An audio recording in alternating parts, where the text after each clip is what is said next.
आइए जानते हैं आज के प्रमुख अंतर्राष्ट्रीय खबरों को। पहले एक नजर हेडलाइंस पे।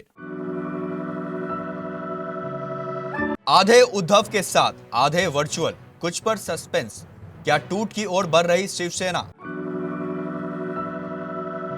दवा कंपनियों पर कसा शिकंजा, सरकार ने खत्म की कफ सिरप को मिलने वाली दशकों पुरानी छूट।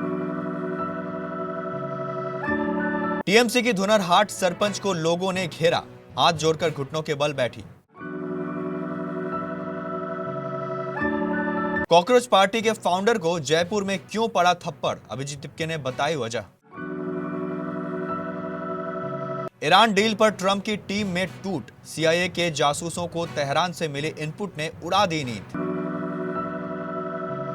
यह सिर्फ बंदूकों में दोबारा गोलियां भरने का रीलोडिंग टाइम है, यूएस ईरान शांत डील पर भारतीय डिफेंस एक्सपर्ट का दावा। पहले 6.3 तीव्रता का झटका, फिर कई आफ्टर शॉट, भूकंप से कांपी चीन की धरती। अचानक क्यों आई सोने चांदी में गिरावट, इतना सस्ता हुआ गोल्ड, जाने नया भाव। बिहार का वो लोकगीत जो सलमान खान के करियर का बना बड़ा गाना, 56 रुपए में बनकर तैयार हुआ था cult song. FIFA world cup का ये मैच कैसे बन गया ईरान बनाम ईरान। महाराष्ट्र की सियासत में एक बार फिर उद्धव ठाकरे की पार्टी पर संकट गहरा गया है। उद्धव ठाकरे के सबसे मजबूत सिप हसलार रहे एकनाथ शिंदे ने सत्ता और सेना दोनों ही उनसे छीन ली थी। ऐसे में उद्धव ठाकरे ने किसी तरह तिनके तिनके जोड़कर खुद को मजबूत करने में जुटे थे, लेकिन फिर से उनकी पार्टी में टूट का खतरा मंडराने लगा है। ऑपरेशन टाइगर की चर्चा के बीच उद्धव ठाकरे ने रविवार को अपनी आवास मातोश्री में शिवसेना सांसदों की बैठक बुलाई थी। इस बैठक में 4 ही सांसद पहुंचे थे और 5 सांसद गैर हाजिर रहे। इसके बाद महाराष्ट्र की राजनीति में नया सियासी तूफान खड़ा हो गया है और दल बदल के कयास लगाए जाने लगे। महाराष्ट्र की राजनीति में उद्धव ठाकरे फिर से उसी मुकाम पर खड़े नजर आ रहे हैं जहां एकनाथ शिंदे के दांव से 2022 में थे। फिर से उद्धव ठाकरे के सामने अपनी पार्टी को बचाए रखने की चुनौती खड़ी हो गई है, क्योंकि उनके 9 सांसद 3 ध्रुव में बटे हुए नजर आ रहे हैं। जब भी बच्चे या बड़े बीमार पड़ते हैं, चाहे उन्हें खांसी हो, बुखार हो या सर्दी, तो सबसे पहले सिरप यानी पीने वाली दवाइयों का ही इस्तेमाल होता है। ये दवाइयां पीने में आसान होती है, इसलिए हर घर में आसानी से मिल जाती है। क्या आपने कभी सोचा है कि जो सिरप आप अपने बच्चे को दे रहे हैं वो पूरी तरह से सुरक्षित है या नहीं? इसी सुरक्षा को पुख्ता करने के लिए और मिलावटी दवाओं पर रोक लगाने के लिए केंद्र सरकार ने और अहम फैसला लिया है। सरकार ने कफ सिरप और अन्य सभी लिक्विड दवाओं को दशकों से मिल रही खास छूट को पूरी तरह से खत्म कर दिया है। स्वास्थ्य और परिवार कल्याण मंत्रालय ने 9 जून 2026 को सरकारी बजट में नया नोटिफिकेशन जारी किया है, जिससे दवा बनाने वाली कंपनियों पर अब पहले से कहीं ज्यादा सख्त नियम लागू होंगे।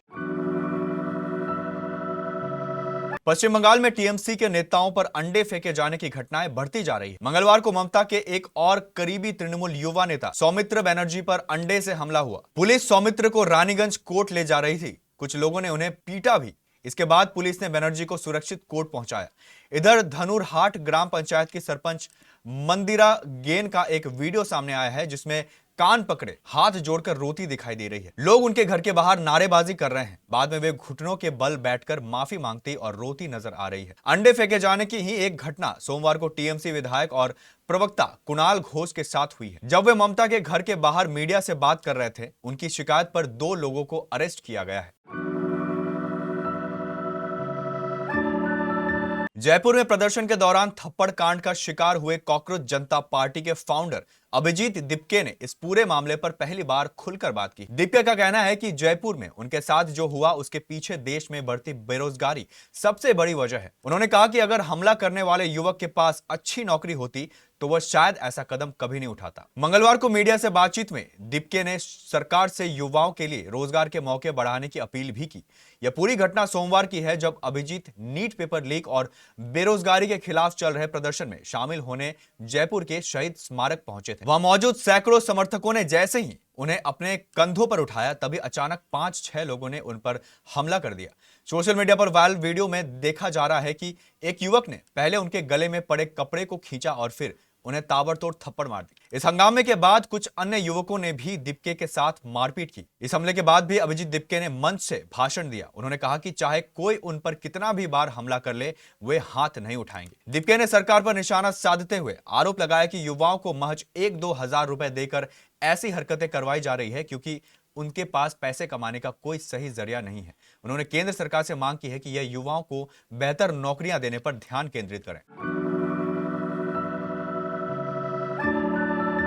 ईरान के साथ डील करके अमेरिकी राष्ट्रपति ट्रंप होम ग्राउंड पर फंस गए हैं। सीआईए समेत अमेरिकी प्रशासन के दिग्गज व्यक्तियों ने इस डील की कामयाबी पर संदेह व्यक्त किया है और ट्रंप पर ईरान को जरूरत से ज्यादा ढील देने का आरोप लगाया है। बता दें कि ट्रंप भी ऐसा ही आरोप अपने राजनीतिक विरोधी बराक ओबामा पर लगाते रहे हैं। उन्होंने 2015 में ईरान के साथ ऐसे ही डील की थी। वही ट्रंप को इस डील पर सपोर्ट करने वालों में उपराष्ट्रपति जेडी वेंस और ट्रंप के सलाहकार और दूत स्टीव विटकॉफ और जेरेड कुशनर शामिल हैं। इस तरह से ईरान के साथ इस मऊ पर ट्रंप की टीम 2 हिस्सों में बंट गई है। इनमें से एक टीम इस डील का विरोध कर रही है जबकि दूसरी टीम इसके सपोर्ट में है।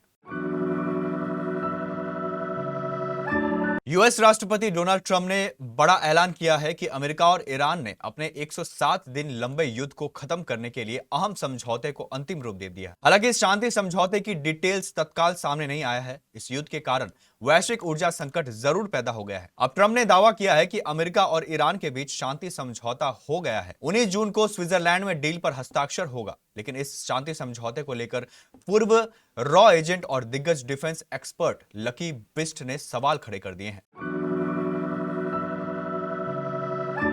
चीन के किंगहाई प्रांत के हाइक्सी प्रांत में मंगलवार को 6.3 तीव्रता का भूकंप आया, जिसके बाद अधिकारियों ने कम आबादी वाले और ऊंचे इलाकों पर इसके असर का आकलन करना शुरू किया। चीन के भूकंप नेटवर्क केंद्र के अनुसार भूकंप स्थानीय समय के अनुसार शाम 5:06 में आया। भूकंप का केंद्र 37.80 डिग्री उत्तरी अक्षांश और 95.56 डिग्री पूर्वी देशांतर पर था और इसकी गहराई 10 किलोमीटर थी। अमेरिका ईरान के बीच डील होने के बाद कच्चे तेल के दाम में गिरावट आई है, जिससे स्टॉक मार्केट में तेजी दिखी जा रही है। लेकिन कमोडिटी से लेकर सराफा बाजार तक सोने और चांदी की कीमतों में गिरावट देखने को मिली है। मल्टी कमोडिटी मार्केट में 5 अगस्त फ्यूचर के लिए सोने की कीमत करीब 200 रुपए गिरकर 1,52,740 रुपए प्रति 10 ग्राम पर कारोबार कर रहा है, जबकि 3 जुलाई फ्यूचर वाली चांदी की कीमत 2,200 रुपए गिरकर 2,49,330 रुपए प्रति किलो पर कारोबार कर रही थी। इसी तरह सराफा बाजार में भी सोने और चांदी के भाव में गिरावट देखने को मिली। सराफा बाजार में 24 कैरेट सोने का भाव 550 रुपए गिरकर 1.50 लाख रुपए प्रति 10 ग्राम पर था। 22 कैरेट सोने का भाव 500 रुपए गिरकर 1.37 लाख रुपए प्रति 10 ग्राम था। सराफा बाजार में 24 कैरेट सोने का भाव 550 रुपए गिरकर 1.50 लाख रुपए प्रति 10 ग्राम पर था। 22 कैरेट सोने का भाव 500 रुपए गिरकर 1.37 लाख रुपए प्रति 10 ग्राम था।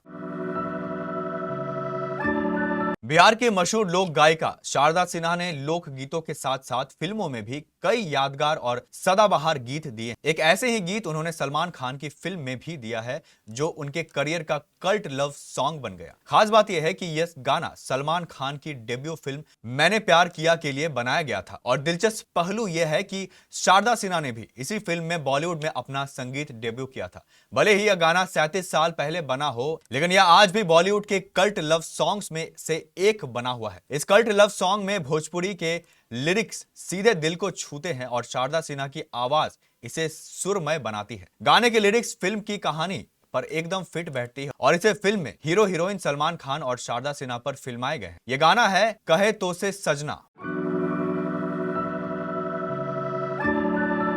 मैच के टिकटों और आधिकारिक सूची में फीफा वर्ल्ड कप के इस मुकाबले को ईरान बनाम न्यूजीलैंड के रूप में प्रचारित किया गया था, लेकिन स्टेडियम के बाहर और दर्शक दीर्घा में गूंज रहे नारों में ईरान के सबसे मुखर विरोधी न्यूजीलैंड नहीं बल्कि स्वयं ईरान के असंतुष्ट नागरिक थे। ईरानी टीम के अधिकारियों ने कई बार कहा कि वे चाहते हैं कि फुटबॉल लोगों को एकजुट करे, लेकिन यहां का माहौल बिल्कुल भी एकजुट नहीं था। लॉस एंजलिस स्टेडियम के बाहर का वातावरण पूरी तरह राजनीतिक रंग में रंगा हुआ था। सैकड़ों ईरानी झंडे लहरा रहे थे। इनमें सबसे अधिक दिखाई देने वाले वे पूर्व क्रांति वाले झंडे थे, जिन पर शेर और सूर्य का प्रतीक चिन्ह था। कई ईरानी अमेरिकियों के लिए यह झंडा ईरान की मौजूद सरकार के विरोध का प्रतीक बन चुका है। फीफा ने इसे राजनीतिक प्रतीक मानते हुए स्टेडियम के अंदर प्रतिबंधित कर रखा है।